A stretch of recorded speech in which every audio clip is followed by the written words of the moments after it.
24 घंटे पानी और 24 घंटे बिजली फ्री की किसान को इस देश का कोई राज्य नहीं देता। इसका मतलब तेलंगाना में कांग्रेस को चाहने वाले लोग हैं। उन लाभार्थियों को भी और ज्यादा लाभ यदि कोई देता हो तो जिसने अभी तक लाभ दिया उसकी छुट्टी करके आगे वाले के पाले में चले जाते हैं। बिकने का और बेचने का और खरीदने का तो राजस्थान में होगा। यहाँ बीजेपी का साथ तभी देंगे जब आप वसुंधरा मुख्यमंत्री बना। जब 20-25 इंडिपेंडेंट होंगे तो कीमत लगेगी। ये ऑपरेशन लोटस राजस्थान में बहुत प्रयास किया सचिन पायलट को लेकर, तो यहाँ जो ईडी सीबीआई इनकम टैक्स से डर गया वो पॉलिटिकली मर गया और अपने एसी गाड़ी से बोलते टीवी वाले आ गए क्या। अब प्रदर्शन करने के लिए वो किराए के लोग लाते हैं। किसी भी गुदगदे घोड़े खड़ा करके मोदी जीतवा लेंगे तो फिर वो जीत नहीं मानी जाएगी। मतलब वो गड्ढा है उस एरिया में। मोदी के प्रकोप से जो प्रताड़ित है वो भी इकट्ठा हो रहे हैं।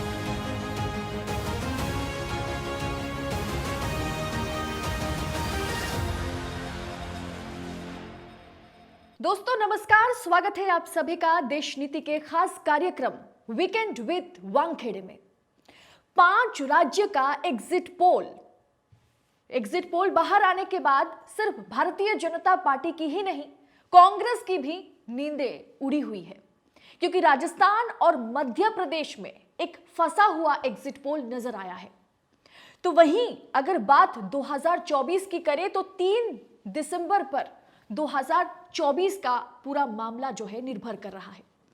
तो 2024 का सेमीफाइनल कौन जीत रहा है, कौन हार रहा है, किसका बन रहा है राजस्थान, मध्य प्रदेश, छत्तीसगढ़, मिजोरम और तेलंगाना। इस पर विस्तार से चर्चा करने के लिए हमारे साथ फिर एक बार मौजूद हैं अशोक वानखेड़े जी। बहुत बहुत स्वागत है सर हमारे साथ जुड़ने के लिए।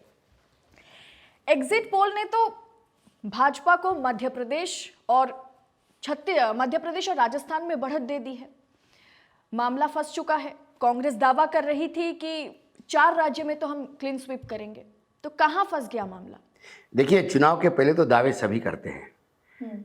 समाजवादी पार्टी भी दावा कर रही थी कि वो सरकार बनाएगी मध्य प्रदेश में। दावे करना सबका है, लेकिन जो लग रहा था तेलंगाना में जिस हिसाब से कांग्रेस उभरी है और जो एग्जिट पोल, एक नहीं सारे एग्जिट पोल, पहला एक ऐसा राज्य है इन 5 राज्यों में जहां सारे एग्जिट पोल एक ही इंडिकेशन दे रहे हैं कि कांग्रेस की सरकार बन रही है। बीआरएस आउट है। क्या लगातार 2014 से सत्ता में रहने का, 10 साल सत्ता में रहने का खामियाजा भुगत रहे हैं? एंटी इनकम्बेंसी है। क्या टीआरएस को बीआरएस बनाना ये तकलीफ वाला हो गया है?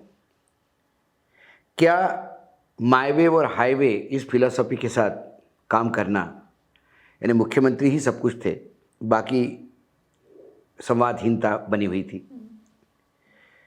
क्या वो कारण है? यदि 5 राज्यों का विश्लेषित करें तो जो कारण, एक राज्य में एक हम कारण बताते हो, दूसरे राज्य में वो कारण नहीं होता, ये भी बड़ा बेईमानी होता है। मतलब ये हम सेटिस्फाइड करने के लिए, खुद को बताने के लिए कि ऐसा हुआ तो क्यों हुआ, लेकिन कुछ लॉजिक हमको एक कंक्लूजन पे भी लाना होगा यदि कंफ्यूज नहीं करना है तो। जी, यदि मध्य प्रदेश में नहीं, मैं राज्यों के बाद में जाऊंगा, पहले हम एक ओवरऑल करते हैं। यदि मध्य प्रदेश में ये कहा जा रहा है कि लाडली बहना योजना से महिलाओं ने पूर्ण रूप से मामा के साथ खड़ी हुई दिखाई दी, इसलिए ये नतीजे आ रहे हैं। इसका मतलब लाभार्थी साथ देते हैं। फिर वो लाभार्थी राजस्थान और तेलंगाना में क्यों साथ नहीं दे रहे? तेलंगाना से ज़्यादा लाभार्थी तो कहीं हो ही नहीं सकते। 24 घंटे पानी और 24 घंटे बिजली फ्री की किसान को इस देश का कोई राज्य नहीं देता। 200 यूनिट, 300 यूनिट नहीं, टोटल बिजली फ्री, टोटल पानी। शायद ही कोई किसान ऐसा हो जो 3 क्रॉप लेता नहीं वहां पे। 7 टाइम्स जीडीपी ग्रो किया है, खूब पैसा बांटा है लोगों को, रेवड़िया बटी है। इसके बावजूद यदि तेलंगाना से वो सत्ता से बाहर जाते हैं तो ये फिर बेनिफिशियरी ही काम करता है, ऐसा मैं नहीं मानता। अशोक गहलोत ने भी आखिरी 2 साल में इतनी योजनाएं शुरू की और इतना कैश ट्रांसफर हुआ है अकाउंट्स में और इतनी गरीबों तक चीज़ें पहुंची हैं, तो अशोक गहलोत के खिलाफ वहाँ कोई मतदाता बोलने को तैयार नहीं है, तो एंटी इनकम्बेंसी भी नहीं है। तो क्या राजस्थान में हर 5 साल का रिवाज बरकरार रहेगा? वही एक लॉजिक हो सकता है। छत्तीसगढ़ देश का सबसे भ्रष्ट राज्य, लेकिन यदि वहां कांग्रेस रिपीट करती है तो इसका मतलब है भ्रष्टाचार भी मायने नहीं रहा है। तो किसी भी चुनाव का जब हम विश्लेषण करते हैं तो कोई एक इशू को लेके हम उसको जनरलाइज नहीं कर सकते। यदि हम हर राज्य में आ जाएं, हम तेलंगाना का पकड़े, तेलंगाना एक कंबाइन आंध्र प्रदेश से निकला हुआ राज्य है।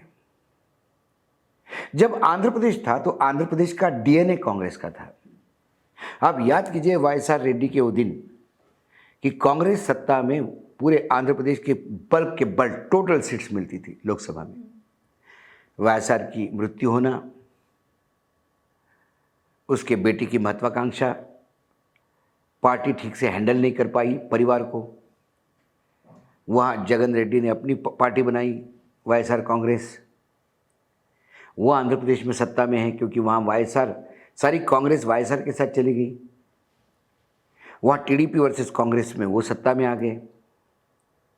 यहाँ तेलंगाना का जन्म हुआ, तेलंगाना का जन्म किया कांग्रेस ने, लेकिन कांग्रेस उसको भुना नहीं पाई।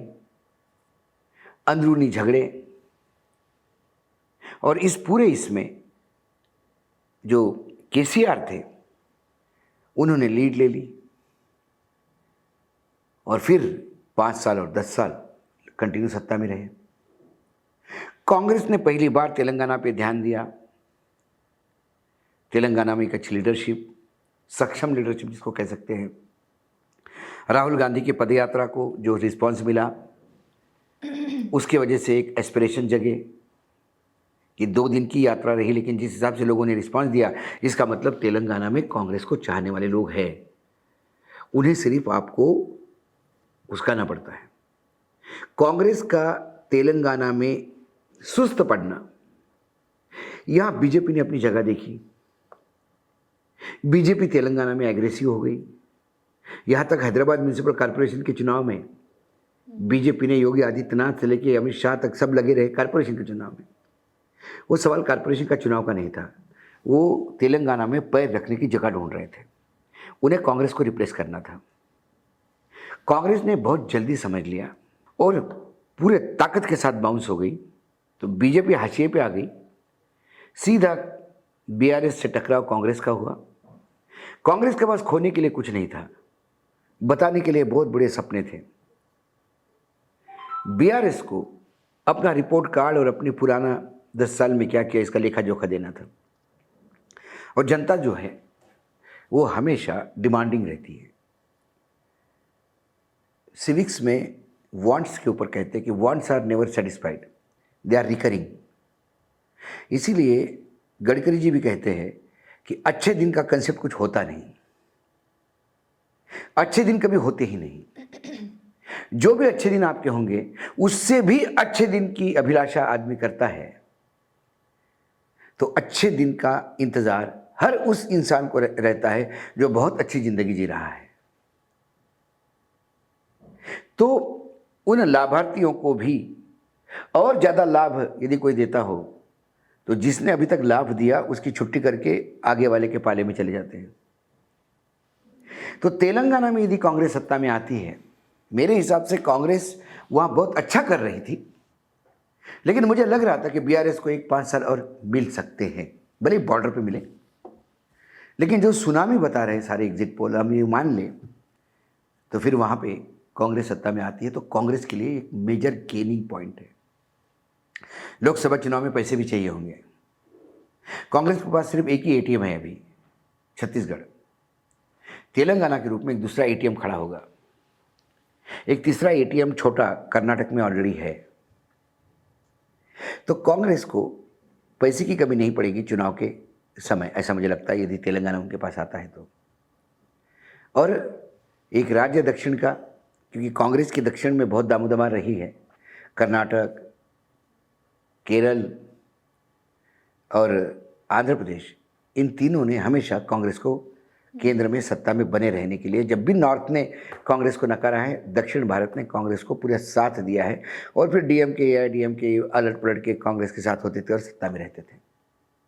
इसलिए कांग्रेस को फिर से दक्षिण कर्नाटक के बाद तेलंगाना, ये उनका अचीवमेंट होगा। और तेलंगाना आने से आंध्र प्रदेश में पार्टी का कैडर जिंदा होगा। एक तरफ कर्नाटक, एक तरफ तेलंगाना, बीच में आंध्र प्रदेश है, वहाँ पार्टी का कैडर यदि जिंदा होता है तो पार्टी के लिए है।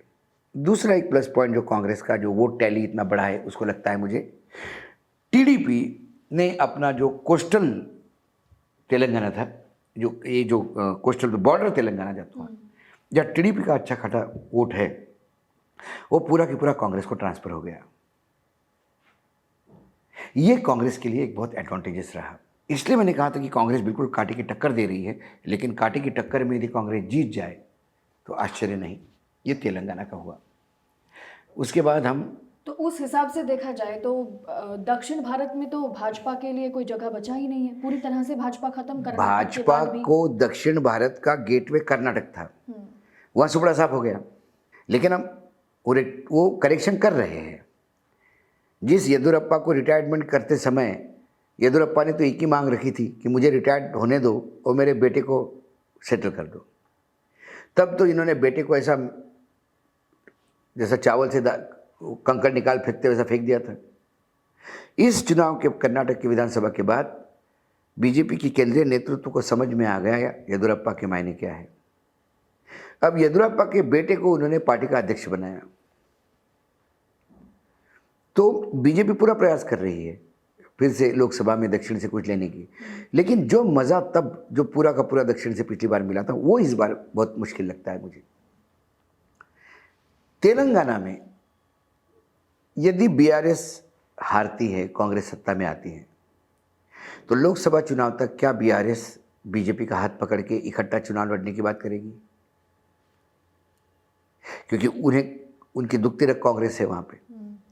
तो लोकसभा में ये कैसा ट्रांसलेट होता है, it is too early to say, क्योंकि जब तक वोट परसेंटेज नहीं आता, जब तक सारी डिटेल नहीं आती, हो सकता है कि अगले वीकेंड में हम इस पे और ज़्यादा विस्तृत, जब वोट परसेंटेज लेकर सारी चीज़ें आएँ, तो उस चुनाव के नतीजों को विश्लेषित करते हुए 2024 के चुनाव में क्या होगा, इसका एक थोड़ा सा एक आउटलाइन हम दे सकते हैं। उसके बाद आप आइए छत्तीसगढ़ में। छत्तीसगढ़ में पिछली बार जो स्वीप मिला, ये 10-15 पे थे, वो 60-65 पे था, वो स्वीप इस बार नहीं होगा। इस बार बीजेपी गेन करेगी, लेकिन सरकार कांग्रेस की बनेगी। उसके कारण है नरेंद्र मोदी और उनकी कोटरी ने सिर्फ सत्ता ही नहीं, संगठन पे भी कब्जा कर लिया बीजेपी में। और मोदी है तो मुमकिन है, इस टैग के साथ अब जब जाते हैं तो फिर बाकी लोगों की ज़रूरत महसूस नहीं होती। तो क्षेत्रीय क्षेत्र जब घर बैठ जाते हैं, कर्नाटक में तो उन्होंने दिखा दिया क्षेत्रीय क्षेत्रों का इंपॉर्टेंस क्या है। यहाँ रमन सिंह को उन्होंने उपाध्यक्ष बना दिया पार्टी का। उपाध्यक्ष पद जो है वो एक्सटेंडेड मार्गदर्शन मंडल है, कोई काम नहीं होता, चुपचाप पड़े रहते हैं उपाध्यक्ष कहने के लिए। तो रमन सिंह इनएक्टिव हो गए, वह पार्टी ही डिफंक्ट हो गई। और जो थोड़े बहुत नेता थे पार्टी के, वो जमीन से जुड़े नेता थे, उनकी जमीन पे औकात थी, इसलिए दिल्ली के आंखों में हमेशा वो खटकते थे। तो दिल्ली हमेशा प्रयास करती रही कि उनको ठिकाने लगाए। उन्होंने अपना वजूद बचाने के लिए कहीं ना कहीं अंडरस्टैंडिंग गहलोत से कर ली, इसे अपने मुख्यमंत्री से कर ली, बघेल जी से। तो जो डिफंक्ट हो गए वो नेता घर बैठ गए, जो एक्टिव थे वो बघेल साहब के पेरोल पे थे। तो फिर बीजेपी कहाँ थी? लेकिन अगर इस चुनाव की बात करें तो वहां पर फिर भी मतलब इतना सारा घोटाले का आरोप जो है लगा, ईडी के शिकंजे में भूपेश बघेल रहे, महादेवा ऐप को लेकर के इतना बवाल हुआ, क्या उसके चलते सीटें घटी है? नहीं, एंटी इनकम्बेंसी, भ्रष्टाचार भयावह हुआ। ईडी, इनकम टैक्स, सीबीआई की रेड की नहीं बात, भ्रष्टाचार, वैसे आम आदमी भ्रष्टाचार से परेशान है वहाँ पे, लेकिन वहाँ अल्टरनेटिव नहीं है, इसलिए बघेल सत्ता में है। कांग्रेस के सिवा कोई अल्टरनेटिव नहीं वहाँ पे। उस हिसाब से तो बंगाल में भी एंटी इनकम्बेंसी 10 साल की थी, उसके बावजूद भी ममता जीती, लेकिन ममता के सामने था कौन? लेफ्ट समाप्त हो गया था, कांग्रेस घर बैठ गई थी। पर बीजेपी तो बहुत बढ़ चढ़ के सामने आई थी। बीजेपी उस क्षेत्रीय एरिया में नहीं जा सकती जहां अस्मिता का सवाल है। बीजेपी ने सबसे पहले टीएमसी को तोड़ा, 32-34 विधायक ले भागे। उससे कहीं ना कहीं लोग जब पार्टी तोड़ के लोग जाते तो लोग उसको एक्सेप्ट नहीं करते। बाय एंड लार्ज हमने देखा है, उन 34 में से 32 लोग चुनाव हार गए। और फिर उसने बंगाली अस्मिता का, गुजराती वर्सेस बंगाली चुनाव हुआ हो, उसके बावजूद भी ममता ने टैली आगे की है। तो कहीं ना कहीं एक अंडरस्टैंडिंग थी कांग्रेस लेफ्ट की कि इस बार ममता को मदद की जाए। कांग्रेस, मुझे याद है कि जब कांग्रेस के विपक्ष के जो नेता है हाउस में, सदन में, अधीर रंजन चौधरी ने जब ममता के खिलाफ फ्रंट खोला तो उन्हें बुला के बोला गया कि ममता जी के खिलाफ फ्रंट नहीं खोलोगे आप जितना खोलना है बीजेपी के खिलाफ खोलो। तो उसकी परिणति हो गई कि ममता की सीटें बढ़ गई, बीजेपी की सीटें बढ़ गई, लेकिन लेफ्ट और कांग्रेस गायब हो गई। लेकिन उन्होंने वो अपना सेक्रीफाइस किया। यदि वो भी ताकत से लड़ते तो शायद बीजेपी निकल जाती। तो अगर छत्तीसगढ़ की बात आप कर रहे हैं कि वहां पर ऑफ कोर्स कांटे की टक्कर है, अगर एग्जिट पोल भी देखा जाए तो अभी खबर आई है कि भूपेश बघेल सभी उम्मीदवारों को लेकर के जो जीत सकते हैं उनको लेकर बंगालोर जाने की बात चल रही है। वो तो क्या बीजेपी तोड़ सकती है? डीके शिव कुमार का स्टेटमेंट था ये कि बीजेपी वाले ये ना समझे कि वो कुछ खरीद फरोख्त करे, हॉर्स ट्रेडिंग करे। अभी कर्नाटक कांग्रेस की सरकार है और हम सभी राज्यों के विधायकों को कर्नाटक में चार्टर्ड से उठा के ला सकते हैं, वो चिंता ना करें। दूसरी ओर सारा खेल तो ये बिकने का और बेचने का और खरीदने का तो राजस्थान में होगा। वहाँ इतना मुश्किल नहीं, वहाँ मुश्किल है बघेल जी के यहाँ। 8-10 का भी फर्क पड़ा तो वहाँ बीजेपी में मुख्यमंत्री कौन बनेगा, इस पर घमासान होगा। लेकिन इन्होंने स्ट्रेटेजिकली बीएसपी को भी उतारा था इस बार वहाँ पे।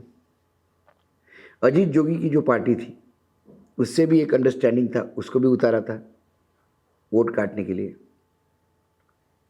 इसका और बीजेपी का जो चुनाव लड़ने की ताकत और उसका तो कोई सानी है नहीं, जिस ताकत के साथ वो चुनाव लड़ते हैं। ये सारा का क्यूमुलेटिव इफेक्ट ये हुआ कि बीजेपी एक तो अल्टरनेटिव है ना वहाँ पे। वहाँ तो तमिल भाई, इसमें बंगाल की बात आपने की, वहाँ तो अल्टरनेटिव नहीं था, यहाँ तो बीजेपी अल्टरनेटिव था।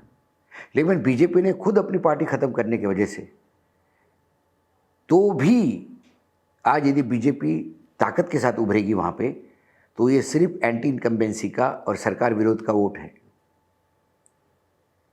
बीजेपी के लिए वोट नहीं कर रहे लोग, बघेल के खिलाफ जो वोट है उसके भरोसे वहाँ बीजेपी अपनी ताकत दिखा रही है और कुछ नहीं। लेकिन फिर भी आप मान रहे हैं या एग्जिट पोल के मुताबिक भी जो आंकड़े सामने आए और वो नतीजे में तब्दील भी होगा कि छत्तीसगढ़ में फिर से बघेल जी की सरकार कांग्रेस की सरकार बनेगी। हाँ। वहीं अगर मध्य प्रदेश की बात करें, मध्य प्रदेश के एग्जिट पोल ने तो सबकी नींदें उड़ा दी है कि वहां पे मामला इतना फंसा हुआ क्यों नजर आ रहा है, या ये एक स्ट्रैटेजी है, सोची समझी साजिश है? पता नहीं, उसमें अब मामला इतना पेचीदा हो गया कि हम दोनों तरफ से, हमको ये ऐसा हुआ तो इसलिए हुआ होगा और ऐसा हुआ तो इसलिए हुआ होगा, हम इसी पे बोल सकते हैं। यदि वहाँ कांग्रेस सत्ता में आती है एग्जिट पोल को ध्वस्त करते हुए, तो ये ट्रेंड दिख रहा था, एंटी इनकम्बेंसी का ट्रेंड था। जो तोड़ फोड़ करके जो गए थे, जिनको गद्दार का टैग लगा था, वो लोगों ने पसंद नहीं किया। भाजपा में अंदरूनी विद्रोह ज़बरदस्त था। पहली बार देखा गया कि इतने इंडिपेंडेंट कैंडिडेट और कांग्रेस ज्वाइन कर करके या कोई इंडिपेंडेंट लड़ रहे चुनाव, इतना कभी अराजकता बीजेपी के संगठन में नहीं देखी, तो पहली बार मध्य प्रदेश में देखने को मिली। दूसरी ओर कांग्रेस की तरफ एक ही मुख्यमंत्री का नाम था, कोई दूसरा दावेदार भी नहीं था, कांग्रेस मिल के लड़ रही थी। ये कारण है कि कांग्रेस वहाँ सत्ता में आ सकती है। लेकिन यदि एग्जिट पोल सही उतरते हैं और बीजेपी सत्ता में आती है तो इसका एक ही कारण मुझे दिखता है, वो है मामा के प्रति सिंपैथी। एक होता है एंटी इनकम्बेंसी, एक होता है सिंपैथी। मामा की एंटी इनकम्बेंसी थी तो आपने जो गुजरात में एक्सपेरिमेंट किया वो यहाँ पूरी की पूरी कैबिनेट बदल देते, तो पुरानी कैबिनेट के साथ एंटी इनकम्बेंसी चली जाती। मामा को रखते हुए मुख्यमंत्री आपने उन्हें प्रोजेक्ट नहीं किया, आपने उन्हें डंप किया, उनका नाम लेने से परहेज किया, उनकी योजनाओं का जिक्र करने से परहेज किया। तो एक होता है नेता कि जिसको समझ में आ गया कि मेरे दिन पूरे हो गए, रिटायरमेंट पे आ गया है, तो फिर आखिरी दिन आराम से घर में निकालता है कि चलो ठीक है अब चुनाव फॉर्मेलिटी करो। शिवराज ने पेतरा बदला। जब केंद्रीय नेतृत्व ने शिवराज को डंप किया तो शिवराज डबल एग्रेशन के साथ लोगों के सामने गए और फिर शिवराज ने जनता को पूछना शुरू किया, क्या मामा फिर से आए ऐसा आपको चाहते हो? क्या मामा ने अच्छा काम किया? क्या मामा फिर से सत्ता में आ जाए? आ जाए। तो जनता के पास एक सिंपैथी गई कि यार मामा ने इतना काम किया, देखो समय आने पे इन लोगों ने उसके साथ ये व्यवहार किया। ये सिंपैथी वो डेवलप करते गए और ये सिंपैथी महिलाओं में ज़्यादा दिखती है। एक दूसरी खबर अच्छी तरह से फैलाई गई, जो परसेप्शन बनता बनता दिखाई दे रहा था कि कांग्रेस सत्ता में आएगी तो लाडली बहना बंद कर देगी। ये दो मेजर इश्यूज है वहाँ शिवराज को सत्ता में वापस यदि आए तो, ये मुझे लगता है, और कोई कारण नहीं है।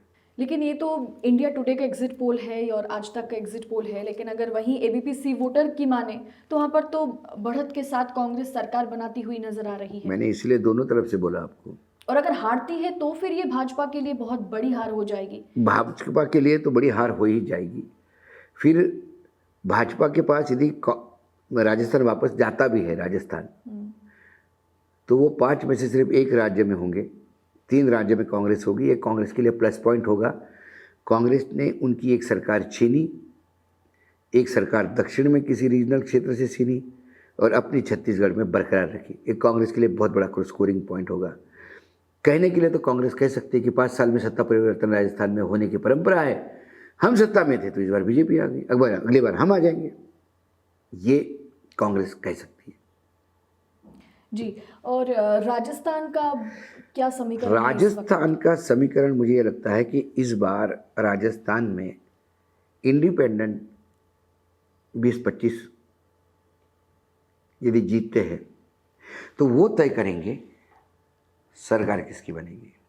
फिर वही बात घूम फिर के कि वो तय करेंगे कि उन्हें वसुंधरा के साथ जाना है या अशोक गहलोत, 2 ही नाम बचे हैं। मुझे हमारे वरिष्ठ मित्र है, फ्रेंड, फिलोसोफर, गाइड कहता हूँ मैं उनको, जयपुर में रहते हैं, देश के बहुत बड़े हास्य व्यंग में हस्ताक्षर है, कवि सरल संपत।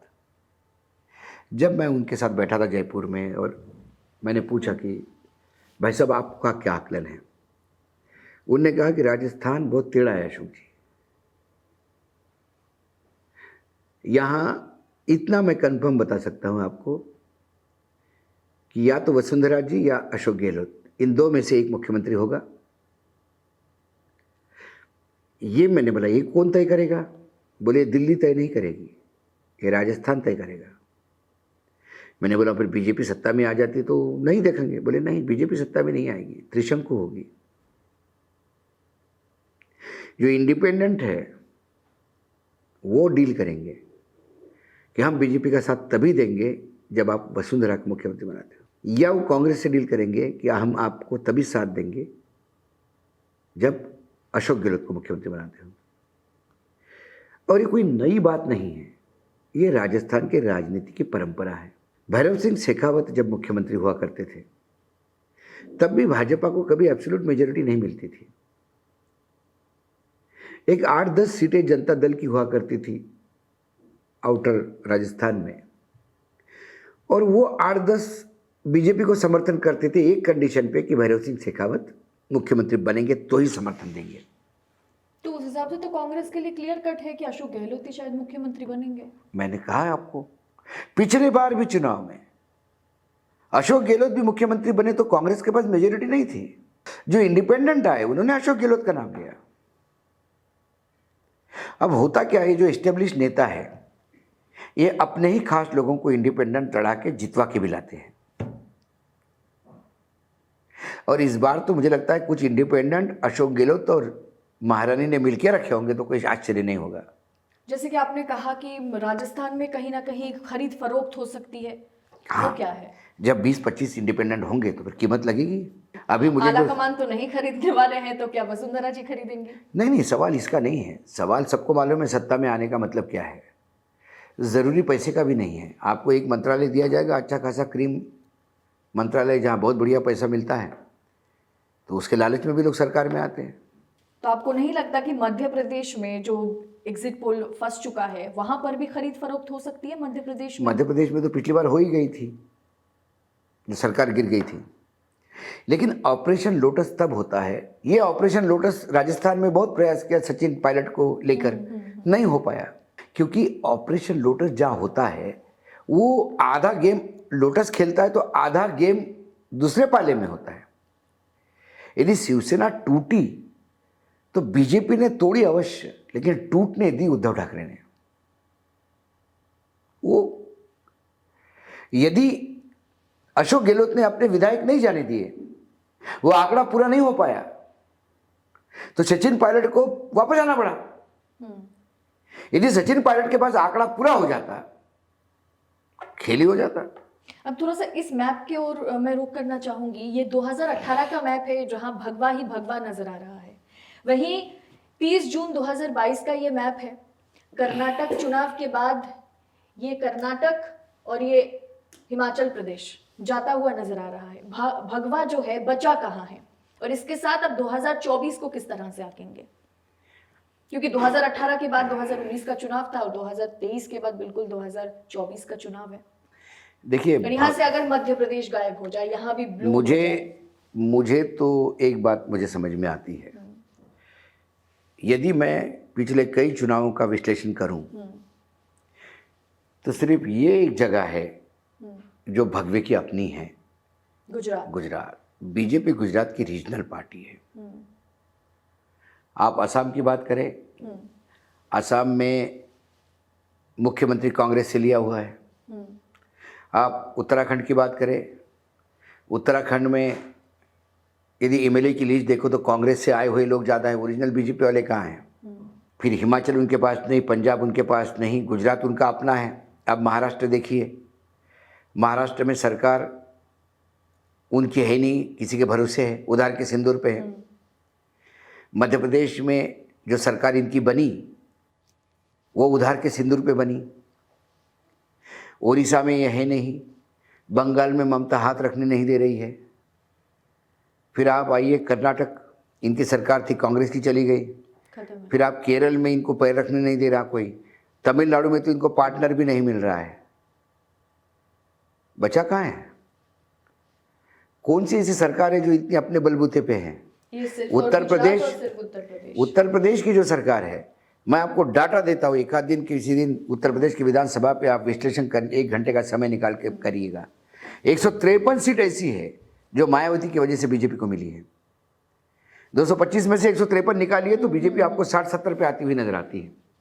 वो भी उधार का सिंदूर है। Where is your mandate? That is only in Gujarat.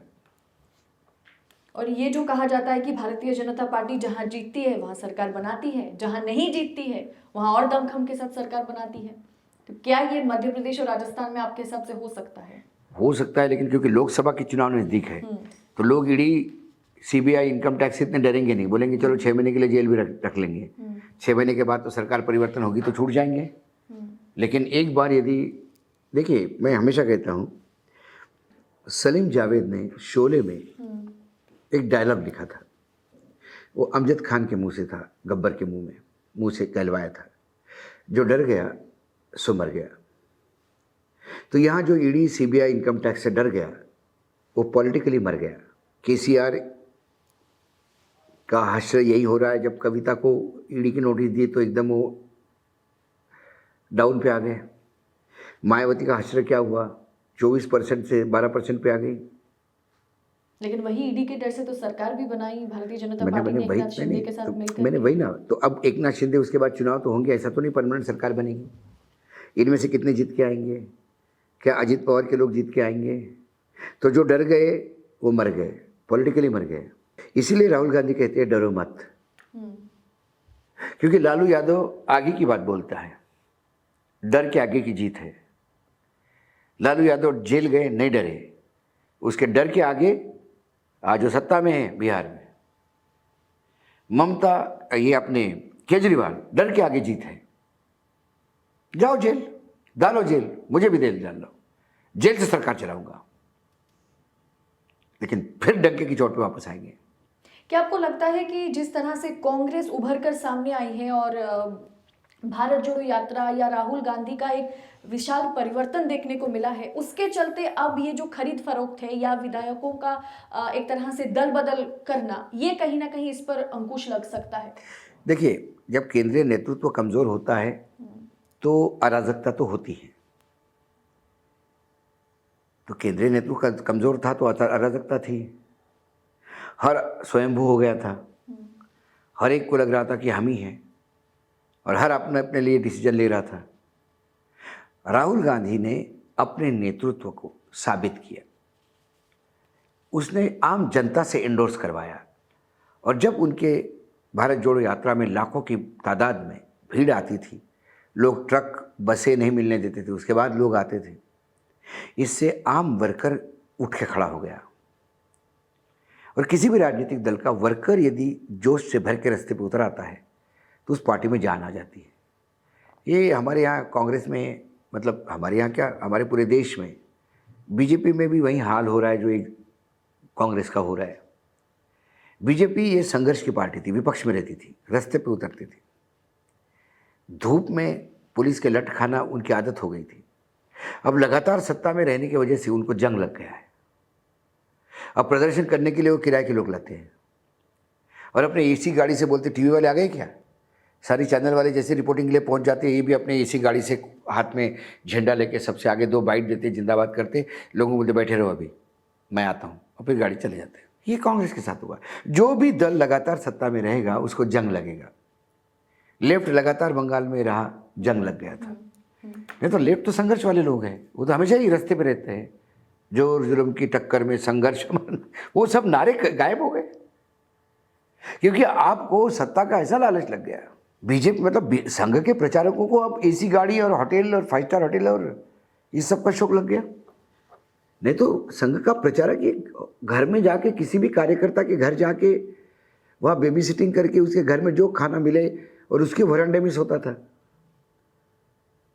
अब सत्ता आ गई तो पैसा आ गया तो फिर होटल आ गए, एयरलाइन, एयर टिकट हो गए, अच्छे कपड़े हो गए, दलिया छोड़ के बाकी चीज़ें खाने लगे। जो पुराने आज भी जो प्रचारक मिलते हैं, यदि वृद्धावस्था में कभी मिलने जाओ उनके घर तो नाश्ते में जाओ तो आपको आज भी दलिया खाने को मिलता है, वो दलिया ही खाते हैं। ये उनकी आदतें नहीं बिगड़ गई। ये जो नए हैं ब्रीड जो आई है, उनको एसी गाड़ी चाहिए, नॉन एसी गाड़ी में तकलीफ होती है। आपका एक हालिया बयान है, आपने कहा कि अगर 3 दिसंबर को भारतीय जनता पार्टी की हार होती है तमाम राज्य में, तो इसे मोदी जी की हार के तौर पर देखा जाएगा, और यही तय करेगा कि 2024 चुनाव में नितिन गडकरी का टिकट रहेगा या कट जाएगा। यदि सभी जगह मतलब छत्तीसगढ़ में भी बीजेपी आ जाए, मध्य प्रदेश में भी आए, राजस्थान में भी आए, तीनों राज्यों में बीजेपी आती है, तो फिर बीजेपी के कई दिग्गजों के टिकट कटेंगे, क्योंकि फिर वो मोदी है तो मुमकिन है का नारा और ताकत के साथ उभरेगा। और जब मोदी है तो मुमकिन है तो फिर बाकी सब नमकीन है, चलो साइड को, कोई गरज नहीं इनकी, किसी भी गधे घोड़े खड़ा करके मोदी जी जितवा लेंगे। लेकिन क्या अलग, और यदि यहाँ पे आपको पराजय मिली, 2 राज्य हाथ से, मतलब एक राज्य हाथ से गया, सिर्फ राजस्थान तक आप सीमित रहे, तो फिर विद्रोह के सूर भी उठेंगे और केंद्रीय नेतृत्व भी बहुत केयरफुल रहेगा। क्योंकि मैं ये मानता हूँ कांग्रेस और बीजेपी में एक मेजर डिफरेंस है। बीजेपी अपनी हार या जीत से तुरंत एक सीख लेती है और रेक्टिफाई करने का प्रयास करती है। उन्होंने देखा कर्नाटक में हम हारे, तुरंत येदियुरप्पा के सामने सरेंडर कर दिया, उसके बेटे को अध्यक्ष बना दिया, पूरी सरकार येदियुरप्पा जो चाहे। अब मेरे आका, ये कर्नाटक तुम्हारा, सब कुछ तुम्हारा, तुम जो बोलेगे, तुम बोले मोदी जी आएंगे तो आएंगे, नहीं आओ तो नहीं आएंगे, तुम्हारे भरोसे है। तो वहाँ फिर लोकसभा में कुछ सीटें पुरानी इतनी तो नहीं मिलेंगी, लेकिन इतना नुकसान थोड़ा कम कर सकते हैं। यदि मध्य प्रदेश में ये सत्ता में आते हैं और शिवराज की जगह किसी और को मुख्यमंत्री बनाते हैं तो शिवराज के प्रति इतनी सिंपैथी बढ़ेगी मध्य प्रदेश में कि लोकसभा चुनाव में शिवराज बैठे बैठे खेल कर देगा। यदि राजस्थान में सत्ता में आने के बाद यदि वसुंधरा को मुख्यमंत्री नहीं बनाते तो वसुंधरा जी लोकसभा में इनको डैमेज करेंगे। लेकिन आला कमान को इतना तो समझ में आ ही गया होगा कि अगर हम राज्य स्तरीय के नेतृत्व जो है अगर उस पर फोकस नहीं करते आला कमान टिकट तो बड़ा झटका देखेगा, लगेगा। आला कमान ये देखेगा कि महारानी की खिलाफत करने वाले कितने लोग कितने दम से उभरे इस चुनाव में। यदि वो खुद ही अपना डिपॉजिट जब्त कर पाए तो फिर महारानी के सामने ही सरेंडर होना पड़ेगा। ऐसा नहीं, महारानी के विरोधों को भी टिकट दिया है, वो भी गए हैं। तो ये सारा आकलन करेगा, हर राजनीतिक दल इसका बहुत माइक्रो लेवल पे आकलन करता है और फिर स्ट्रेटेजी बदलता है। मतलब जितने भी सांसदों को भारतीय जनता पार्टी ने उतारा है वो वाकई कुछ कमाल कर पाते हैं या नहीं कर पाते हैं, ये भी अभी देखिए कहना बहुत मुश्किल है। मुझे तो अभी तो जो रिपोर्ट है कि वो तकलीफ में है सारे, लेकिन क्या शिवराज के लहर के साथ वो निकल जाते हैं या फिर अपने एंटी इनकम्बेंसी में डूब जाते हैं, ये देखना है। यदि वो डूब गए तो मोदी जी के लिए अच्छा ही है। जो विधायक का टिकट नहीं निकाल सकता वो कैसा सांसद का टिकट निकालेगा। तो वैसा मना करने से अच्छा है वैसे डंप हो गए। और यदि विधायक जीत के भी आए तो बोलेंगे बने रहो वहाँ पे, तो संसद में कम से कम एंटी इनकम्बेंसी के नाम से कोई नए लोग खड़े कर देंगे। यानी 3 दिसंबर को ये तय हो जाएगा कि वाकई 2024 का चुनाव सिर्फ और सिर्फ मोदी के चेहरे पर लड़ा जाएगा या भारतीय जनता पार्टी कुछ और स्ट्रेटेजी बनाएगी। यकीनन यकीनन ये जो नतीजे है ये नतीजे और माइक्रो लेवल पे जाना पड़ेगा। नतीजों को भी आपको स्टडी करना पड़ेगा।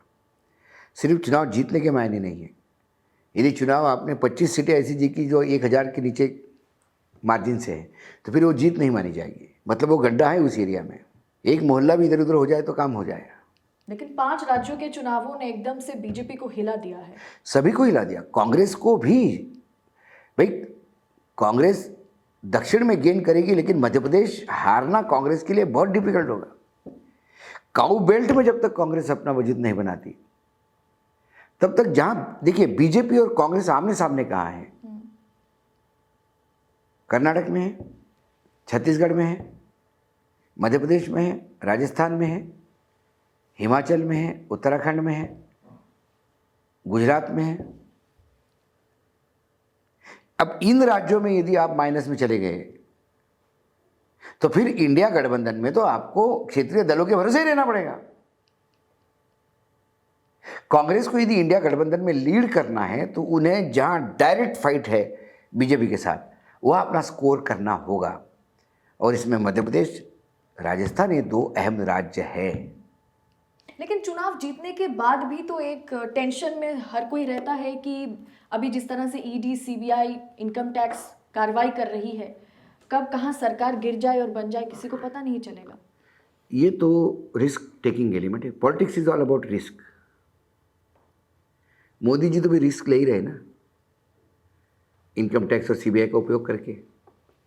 गलती से यदि केंद्र की सरकार बदल जाती है तो बीजेपी के नेताओं का क्या होगा? आने वाली कई पीढ़ियों तक बीजेपी वाले कोसते रहेंगे, ये कौन सा भूत खोल के चले गए, डब्बा खोल के चले गए। आज हम उठ ही नहीं पा रहे, हर आदमी तीसरा जेल में है। लेकिन ये बात भी सामने आ रही है कि 2024 में भारतीय जनता पार्टी के लिए चुनाव हारना जो है ऐसा नहीं हो सकता। हो सकता है कि भारतीय जनता पार्टी 2029 का चुनाव हार जाए लेकिन 24 जो है निकाल देगी। ये ऐसा आपका परसेप्शन है, मेरा नहीं है सर। मैंने वही कहा ना कि ये आपने किस बेस पे कहा। मैं आपको बताता हूँ मैं क्यों कह रहा हूँ जी। सबसे बड़ी राजनीतिक पार्टी जो है 2024 में बीजेपी रहेगी यकीनन।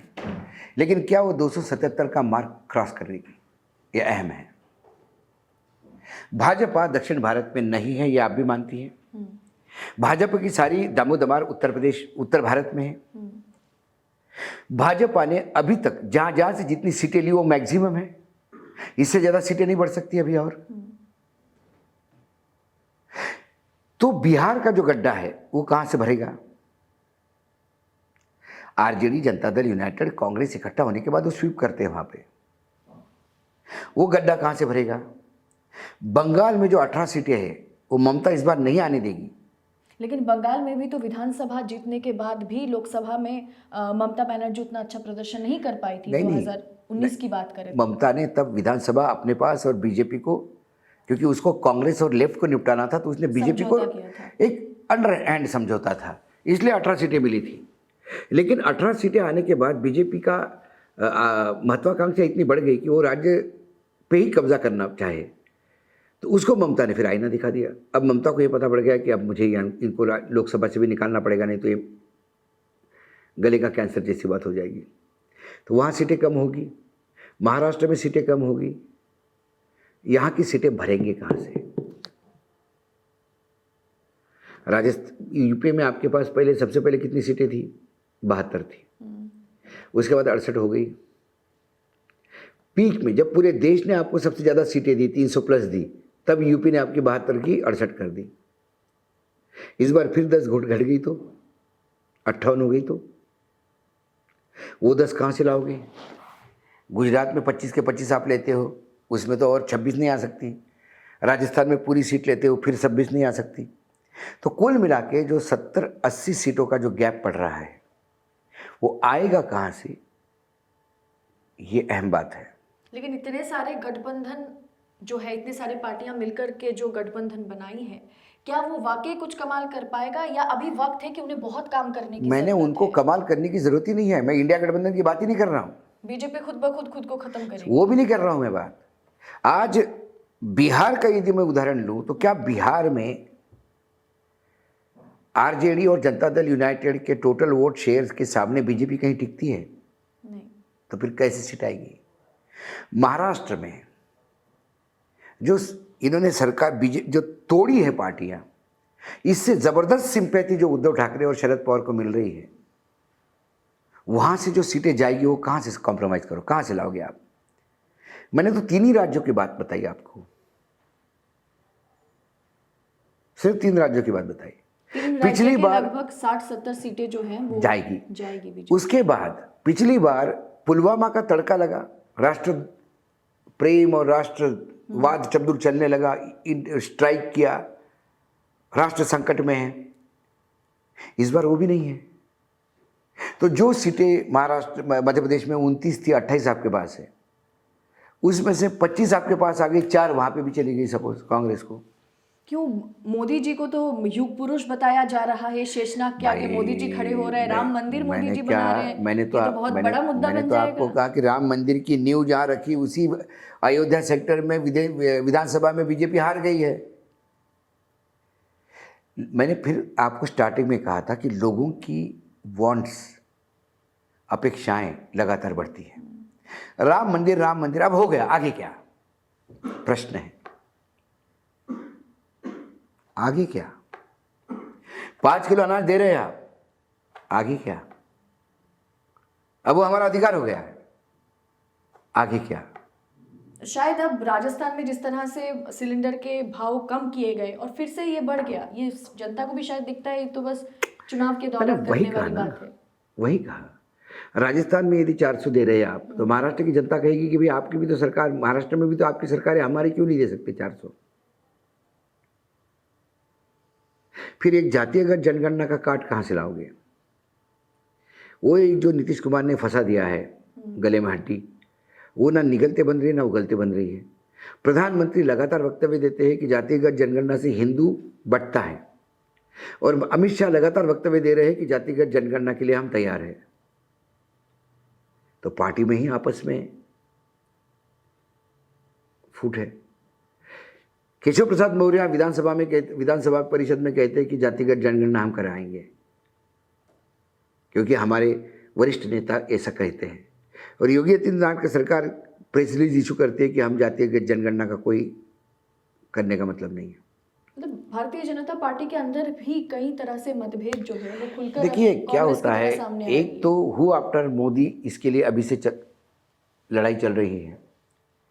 दूसरी बात, मोदी के प्रकोप से जो प्रताड़ित है वो भी इकट्ठा हो रहे। कई फैक्टर्स हैं इसको, इसलिए 3 तारीख के जो नतीजे होंगे इसको फिर से एक बार स्टडी करेंगे। मुझे लगता है अगले सप्ताह जब हम बैठेंगे, अगले सैटरडे, तब पूरे विश्लेषण के साथ हम माइक्रो लेवल पे जाएंगे कि किसकी वजह से सीटें आई, किस लिए आई।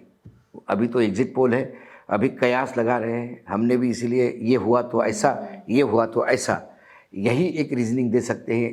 इसके साथ आज मतलब हमने पूरी बात तरह से नतीजे आने के बाद पता चल जाएगा कि वाकई 2024 के लिए कौन कितना पानी में है। बहुत बहुत शुक्रिया सर हमारे साथ जुड़ने के लिए। धन्यवाद। कौन जीतेगा, कौन हारेगा, किसका होगा राजस्थान, मध्य प्रदेश, छत्तीसगढ़, तेलंगाना और मिजोरम, जानने के लिए देश नीति के साथ बने रहिएगा। और अगर आज का ये एपिसोड, वीकेंड विद वानखेड़े का ये एपिसोड आपको अच्छा लगा होगा तो वीडियो को लाइक कीजिएगा, शेयर कीजिएगा और जाते जाते चेक कीजिएगा आपने चैनल को सब्सक्राइब किया है या नहीं। बहुत बहुत शुक्रिया। जय हिंद, जय भारत।